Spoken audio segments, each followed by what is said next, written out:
Honourable member for Thunder Bay Superior North regarding employment. Thank you, Mr. Speaker. Mr. Speaker, I bring forward an issue that is affecting all Canadian workers, and particularly in rural areas, including Thunder Bay Superior North. Unemployment remains high, and the jobs that are available are often too low paying to live on. There are many reasons for the lack of good jobs in my region and across rural Canada. Part of it's the collapse of the forest industry and the effects of economic downturns. Part of it, though, is the government's mismanagement of our economy, including a neglect of job creation and inflated EI rates, a job killer if there ever was. And part of that is due to the bungled temporary foreign worker program. For several years now, we've been hearing stories of abuse in this program. At Timmy Hortons in Alberta, workers were flown in from other countries, and hundreds of qualified Canadians were ignored. A mining company in Murray River, British Columbia, hired 200 temporary Chinese miners after insisting that fluency in Mandarin is a necessary qualification for mining work. Many people don't know that the temporary foreign worker program has been in place for decades. It can work well in some limited circumstances if it responds to an actual need for truly temporary qualified workers. But the reality since the Conservatives came to power has been quite different. Since 2006, the Conservatives have expanded the temporary worker program, accelerated the application process, and brought in hundreds of thousands, that's hundreds of thousands of foreign workers. Then the Conservatives inexplicably fast-tracked the program even further and admitted an additional 200,000 additional foreign workers. Mr. Speaker, the total now, since the Conservatives took office, is over 500,000 temporary foreign workers. Then the Conservatives allowed temporary foreign workers to be paid 15% less than Canadian workers. Isn't that just an abuse of foreign workers, Mr. Speaker? And with that change, the Conservatives started a race to the bottom, driving down Canadian wages as well. It's a lose-lose situation. After an outcry, the government reversed this change and has started to undo some of the damage caused by the expansion of the temporary foreign workers program. But this program still poses a threat to jobs for Canadians, especially in remote and rural areas like my riding. The Ring of Fire mining development in Northern Ontario has huge potential to generate wealth.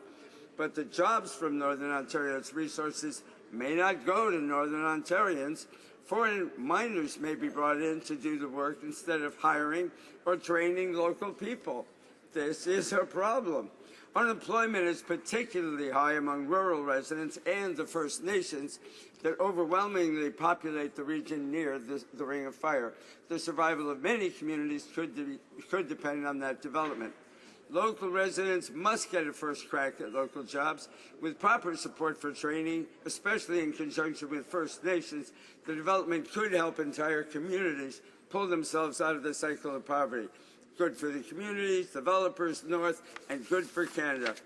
The Conservatives have been selling off our natural resources in raw, low-value form and have also gone on and neglected developing human resources over the past 8 years. The Conservatives prefer to outsource as many jobs as possible. We must do more to develop a skilled Canadian workforce.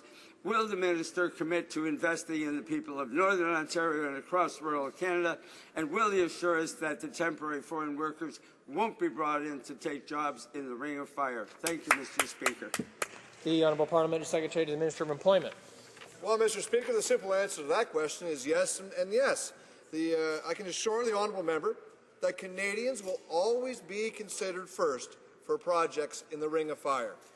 Any employers asking to use the temporary foreign worker program will be required to show that these workers are being hired as a limited and last resort, a requirement which applies to all employers who apply for this program.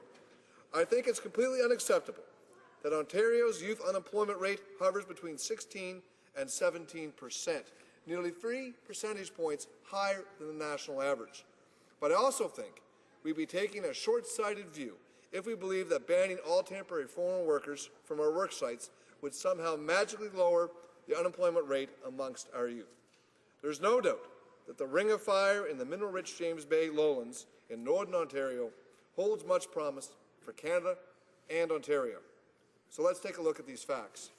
There are many challenges associated with the Ring of Fire mining development, not the least of which the difficulty of accessing to remote areas and a serious shortage of infrastructure such as roads, rail lines, and broadband capacity. Addressing these deficits will require highly skilled people, from heavy equipment operators to engineers, from pipe fitters to internet technicians. The true issue, then, is what can we do to ensure that Canadians, including youth, can take full advantage of the job opportunities when they arise. Economic Action Plan provides an answer, Mr. Speaker. In the last federal budget, we announced that our government is creating more opportunities for apprentices and supporting underrepresented groups, including youth. That's one reason we introduced the Canada Job Grant. It will help more people benefit from valuable skills training and allow more employers to develop the skilled workforce they need to keep contributing to the economic success of this country and Ontario. We are also introducing the Canada Apprentice Loan.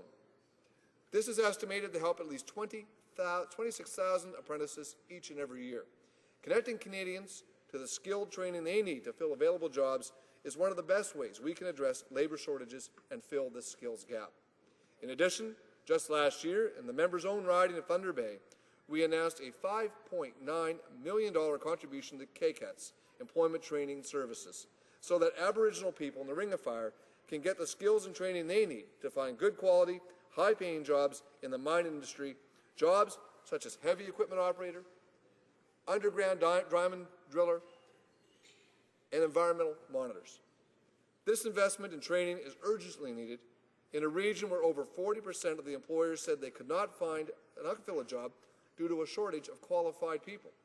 And I will repeat, any employer who wishes to use a temporary foreign worker program must comply with strict criteria to ensure that Canadians will have first crack at all available jobs. We will continue to pursue significant reforms to the temporary foreign worker program to ensure that employers make greater efforts to recruit and train Canadians. This program is to be used as a last and limited resort only when Canadians are not available. Thank you, Mr. Speaker. The honourable member for Thunder Bay Superior North. Thank you, Mr. Speaker. Mr. Speaker, I am pleased that the government, after lots of pressure, finally decided to reverse their worst changes to the temporary foreign worker program. But I've still heard not a single assurance just now that Northern Ontario jobs will go to our residents. The Ring of Fire is a chance for Northern Ontarians and many of our First Nations people to achieve economic self-sufficiency. This government must stop trying to justify their mismanagement of the program. Instead, focus their energies on supporting local workers there and across Canada. When Northern Ontarians are providing the opportunity to develop their skills, develop that region and other rural areas, and contribute to the economy, everybody will win. Will the government please take advantage of this chance to support our workers, our youth, our citizens, and ensure that no temporary foreign workers will be brought in to take their jobs in the Ring of Fire? Thank you, Mr. Speaker. The Honourable Parliamentary Secretary. Well, Mr. Speaker, we believe in a targeted approach that encourages all Canadians to train for jobs that are going to be there in the future. Jobs that should, wherever possible, go to qualified locals, such as youth and Aboriginal people. In the last budget, as I said in my previous remarks, we've invested a great deal of resources to help train people for available jobs.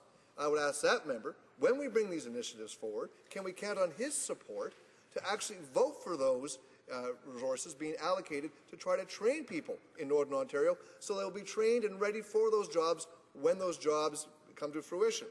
The Ring of Fire holds tremendous economic promise for Aboriginal communities, for the Mattawa First Nations of Northern Ontario in particular. That's why we support Aboriginal people to gain the skills in the rapidly growing mining industry through partnerships such as the one we have with the KCATS Northern Resources Limited and the Confederation College in Thunder Bay a total of $5.9 million in funding, Mr. Speaker.